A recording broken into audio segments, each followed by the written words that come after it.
Hi there.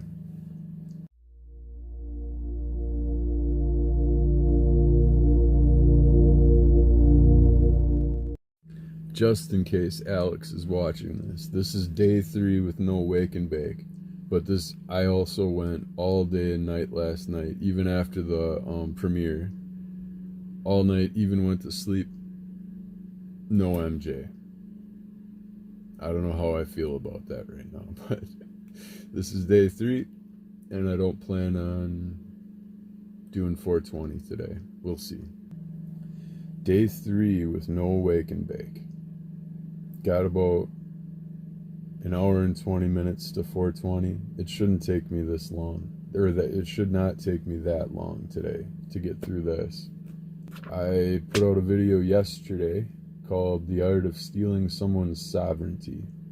I wrote some more, so I think I'm going to continue this as kind of an ongoing overarching theme with individual daily excerpts, possibly. This will be part 3, technically, in that series, titled The Path to Spiritual Awakening and Enlightenment. For most, the path begins with the understanding of narcissism. It is the realization that people are playing a dark game behind the scenes, and some of it is unconscious. It is the internal inflection in which we query, am I doing it too? What makes people do this?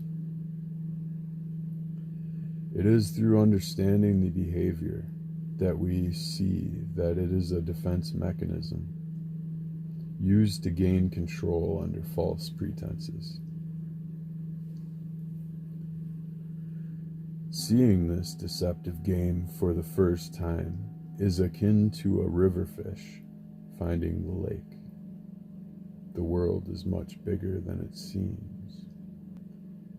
We realize that it is the internal conflict that is driving our behaviors, and by hiding the conflict, are perpetuating them. It is through acknowledging that we're all a little fucked, that we take so much and give so little. And why? Concepts like fear, manipulation, lack, and scarcity begin to take on new meaning. We see that with narcissism, fears are played on, manipulated, in order to gain control over your energy, because the world perceives there to be a scarcity.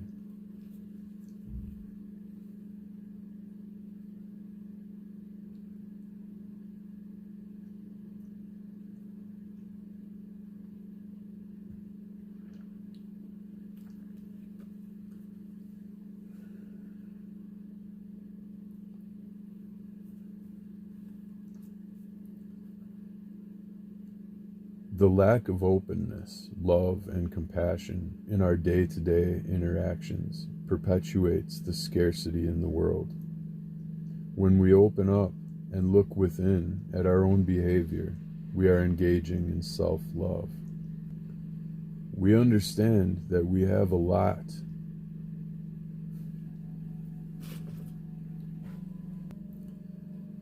We understand that we have love within us. Sometimes our love gets buried by layers of the ego, suppressed in order to adhere to a certain identity. The belief that this identity is necessary is rooted in the fear of lack and trust. Fear that if you use all of your energy up, that you won't get any more, because you don't trust that someone will replenish you. Why don't we trust each other? This leads back to the ego, a vestige of our forgetting upon entering this world. The ego perpetuates the illusion of separation consciousness within us. Through this separation, we perceive the world to be in competition with our desires and intentions. Sometimes we may even perceive attacks to our egos. If our ego thinks it is better than another ego, it perceives all other egos as potentially hostile to its success and seek to dominate or be destroyed. This is false, but one can begin to see why it has been perpetuated for so long. Perception is a function of the union of our senses and our knowing, telling us how the world outside affects us. When our knowing has been compromised by an outside ego, it forces ours into a survival mode and the conservation and preservation of energy, only giving it out if you must, and always looking for a return on investment. This is where scarcity-based greed can infiltrate and take root. When we expect a return or outwardly pursue a return on our spent energy, we are looking outside of ourselves for it, and we discredit ourselves for not finding it. We lose the understanding that it comes from within. We seek to take as much as we can while the getting is good. We do this to each other. We do this to each other. This is why we perceive the world around us to be hostile, not realizing that we have been tricked into being hostile to the world. Through this eye, we perceive the world as some intergalactic airport, as opposed to your local rummage sale. Religion teaches us that the Creator is within us, but that we are bad, and that we aren't a part of the Creator, having separate goals and ideas from the Creator. Separation consciousness keeps us subordinate to a Creator, whereby a single action conducted by a single entity manifests an entire reality separate from the entity.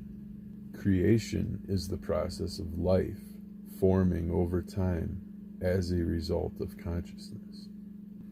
Being separate from a Creator allows us to separate ourselves from its ideology, thereby choosing not to participate in a common good, but instead an individual ideology to achieve personal goals through an individual campaign. This keeps our ideals just separate enough from each other to individuate our good actions and unify our tendency for bad. We are all sinners. We are not worthy. These are things we say. We unify our wrongdoing as acknowledging we all do it. But in return, we say some of us are good. Identifying with bad people can cause you to do bad things and or contribute to the ideals of the tribe, disregarding at times the individual sense of right and wrong. Separation consciousness is an assault on an individual's divine sovereignty. If we don't hold our own sovereignty sacred and uphold it, we discount the sovereignty of others. In doing so, we also posture to place ourselves over others in the never-ending game of who's better than who, or who's more deserving. This puts us in a place of judging, which is a low vibrating consciousness. Now we are judging each other on how much sin that we can see is evidently still gripping someone's life, or how much they haven't managed to or cared to hide from their lives. How much are we helping our sin versus how much are we hiding it? We are taught through this ideology We are to be embarrassed for our sins, and the inability to hide any evidence of it is a fault in character.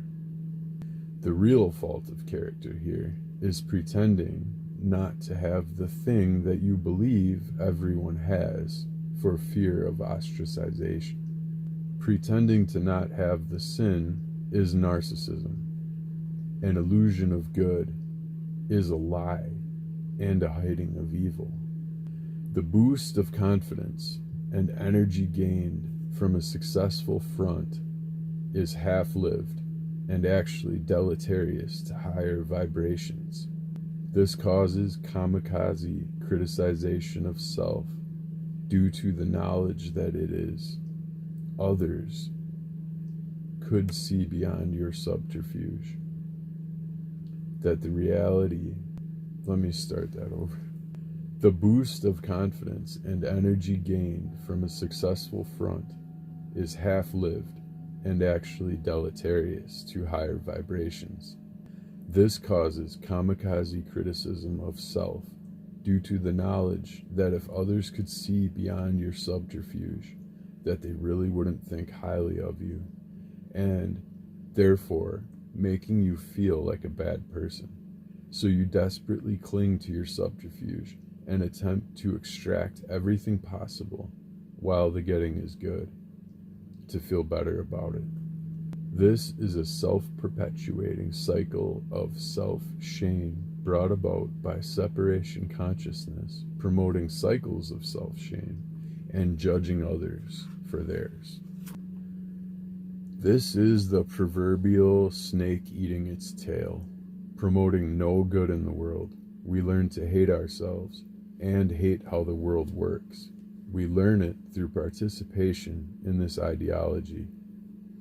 Individuation is the process of separating oneself from this unified ideology, and by examining with love and compassion the aspects that make up yourself.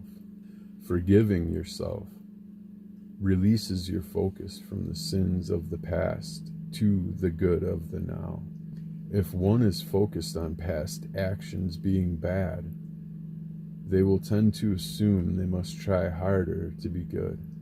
By not releasing it, they are bringing past evil into the now and assuming it will repeat, unless they intervene, or not even intervene, just hide it better this time. By submitting our behaviors to the scrutiny of this construct of sin, we are dissolving any temporary sovereignty we may have artificially achieved through concealment. When we are in our sovereignty, we are making decisions based upon our knowing and discernment, and not by the discernment of others.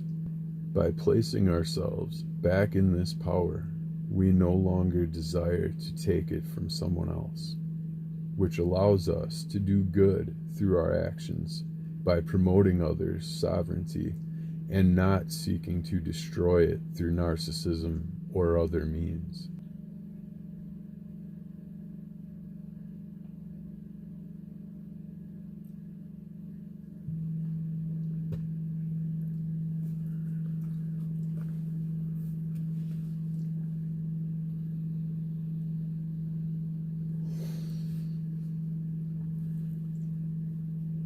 In keeping our decisions as our own, being generated from self and not an outside actor, we are promoting our sovereignty by not doing so. I'm just going to start that whole thing over. Okay. In keeping our decisions as our own,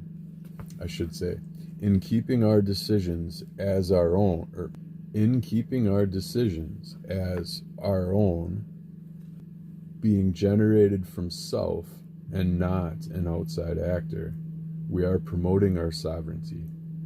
By not doing so, we are prostrating ourselves to the current and future whims of others, seeing no authority within, but instead seeking outside of ourselves for it. which compromises our individual identity. If we don't maintain a healthy sense of self, we lose our sense of purpose or never find it. Instead, we subject ourselves to someone else's cause and purpose. I should say, we remain weak to the influence of another's cause or purpose. But the key here is the focus that it takes away from your own. And with that, I will end today's segment. Please check out the upcoming segments and never stop spreading your light.